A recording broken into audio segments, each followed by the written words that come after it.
Okay, so and let's bring this forward. It's been hiding away. So in a minute, I'm just going to recap the whole procedure that we've just been talking about. Okay? Right. So let's look at it right from the beginning. What did we do? First of all, we created a situation, and we assumed in this session, we got feedback from some participants. In your case, for the task, we assumed that it was 6 participants. And then what you did was, first of all, no.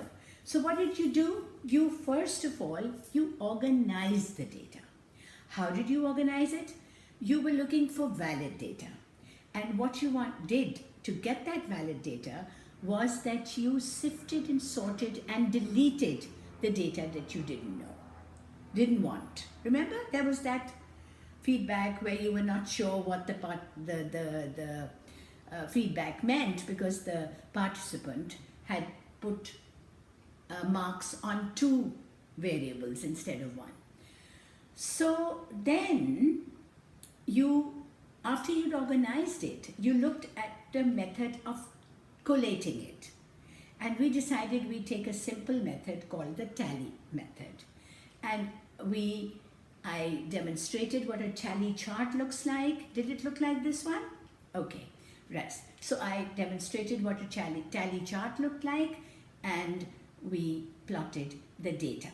We also found that if you wanted to put 5 marks, this is how you do it. The 5th is a diagonal mark. So we did that, and then I said something that didn't mean much to a lot of people because I did a lot of mental calculation in my mind trying to interpret that data. And then we just talked briefly about how we can represent it and what the data means. Okay, so let's now look at this in a little bit more detail and clarify some misconceptions, if any.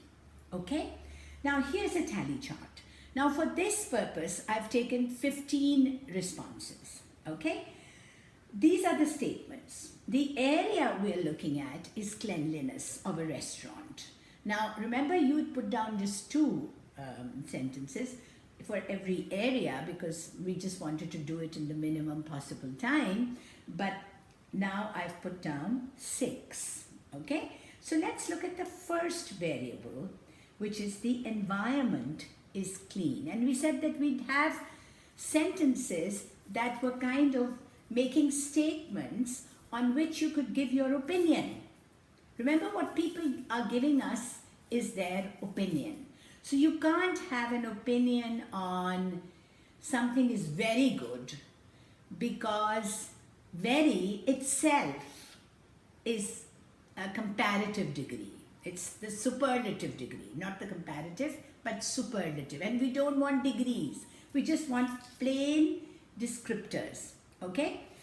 So the environment is clean. 1, it's totally disagree. 5, disagree. 5, agree. My goodness. And 1 strongly disagree. So what does this mean? And there are 3 who are not sure. So let's look at what this means. What this means is that in the area which was the environment is clean, you had 1/15 saying strongly disagree.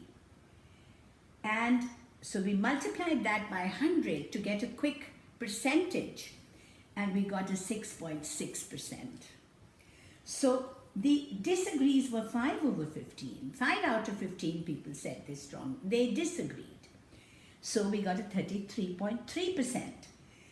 There were 5 people who said they agreed and 1 who said strongly disagree. So if you add this and you add this, look at that, 6.6 plus 33.3, 39.9. And this is also 39.9.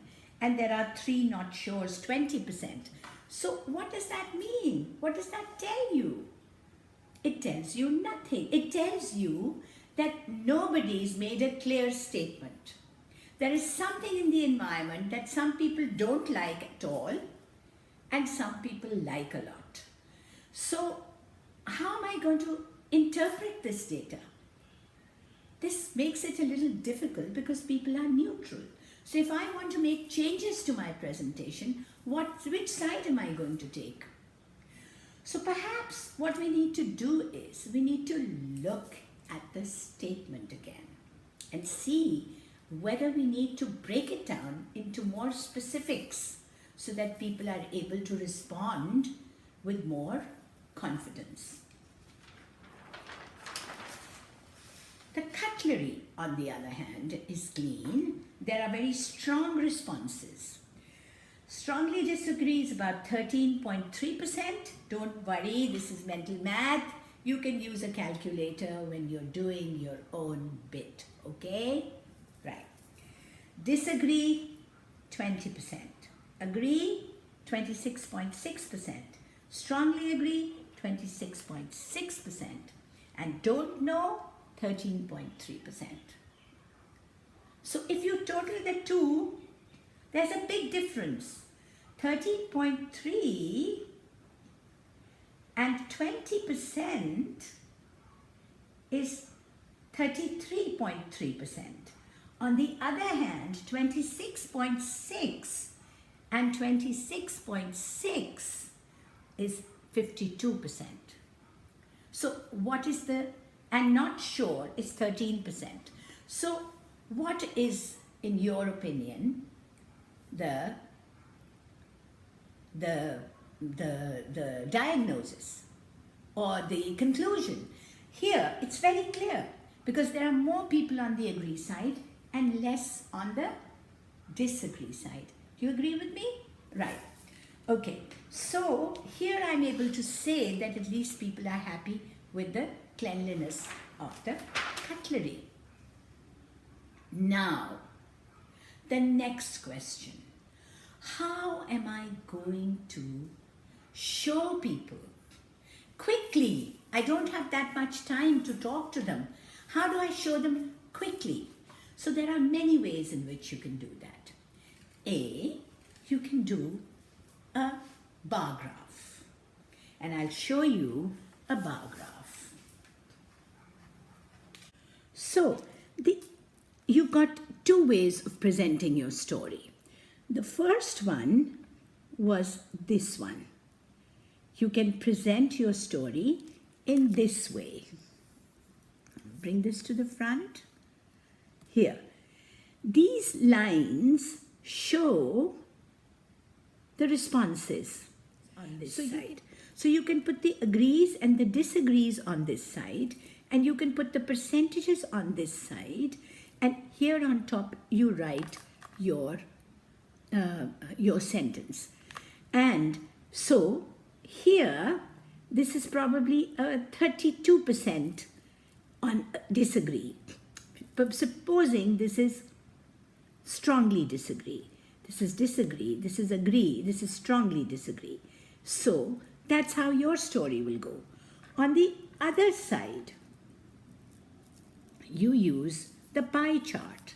This is in fact simpler, and you can very easily edit your data.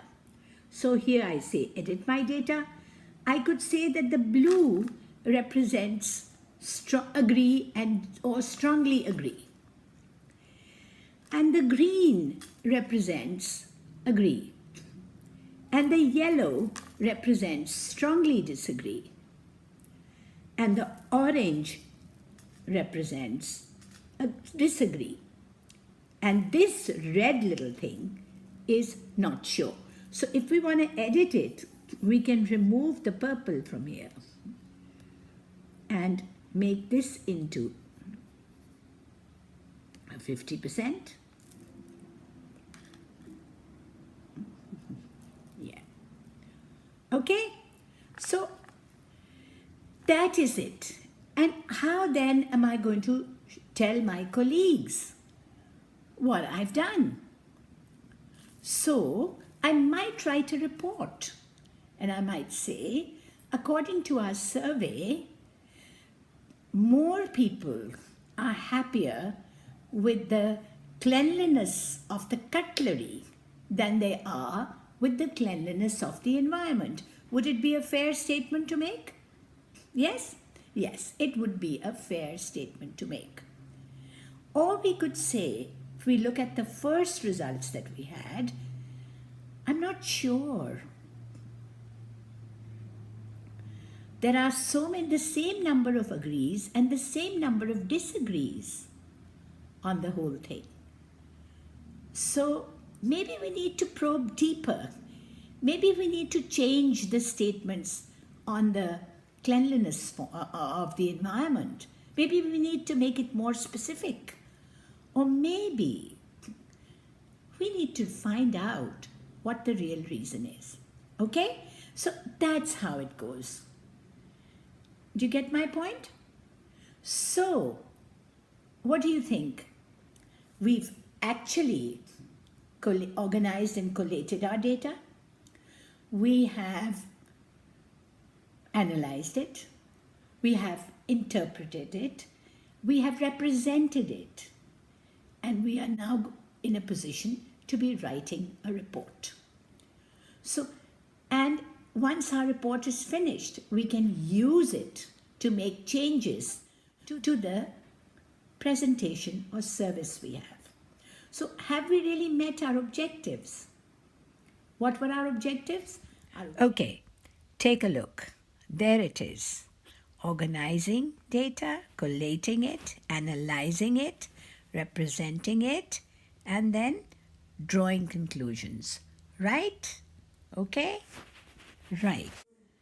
So that is what it's all about. You got an idea now? Yes. Will you be able to do your homework? Now, the homework task for this section is also written on that handout, and it's in your learning workbook.